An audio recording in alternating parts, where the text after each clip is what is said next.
Romantisnya hubungan antara Dul Jailani dengan Tisa Biani memang tidak dapat terbantahkan lagi. Maya Estianty pun gemas. Hal ini terlihat dari perlakuan Tisa, begitu pula sebaliknya yang dilakukan Dul Jailani pada sang kekasih. Bahkan, tiap bulannya Dul selalu memberikan kejutan kecil pada Tisa, yaitu memberikan bunga dan kejutan lainnya yang tidak terduga. Tidak hanya itu, baru-baru ini, Dul Jailani diketahui baru memberikan kejutan untuk makan malam romantis. Berlokasi di pinggir kolam renang di rumah sang bunda yaitu Maya Estianty. Beberapa hiasan bunga seperti mawar nampak berada di jalan masuk menuju tempat makan yang telah disiapkan. Melihat hal ini, Maya Estianty sang bunda dari Dul Jailani pun nampak gemas dan diam-diam merekam anak bungsunya tersebut. Lama-kelamaan Maya pun merasa penasaran. Ia pun menghampiri keduanya dan mengajak untuk berbincang.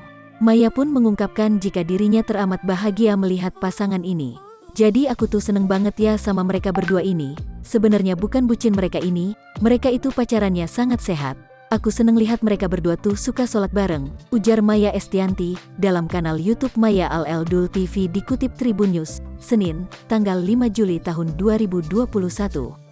Keduanya, kata Maya, adalah pasangan yang religius dan saling mengingatkan dalam kebaikan. Selain itu menurut Maya, keduanya selalu memberikan support. Tidak hanya itu, keduanya juga memberikan pengaruh yang positif. Jadi aku seneng banget karena Dul sama Tisa ini, kalian itu bisa saling support satu sama lain. Contoh misal Dul Jailani bisa jadi aktor gara-gara Tisa Biani, katanya lagi. Maya pun menyatakan kekagumannya pada Tisa yang telah menyabet penghargaan Citra. Tidak tanggung-tanggung, ia langsung memuji Tisa dengan sebutan, mantuku. Hei mantuku dapat piala loh, film, pemain terbaik, piala Citra, enggak gampang itu guys, ujar Maya Estianty. Selain itu, tidak ingin kalah dengan Dul, Maya pun juga memberikan kejutan pada kekasih anak bungsunya tersebut, yaitu berupa tote bag dengan merek Tory Burch yang memiliki harga yang cukup mahal.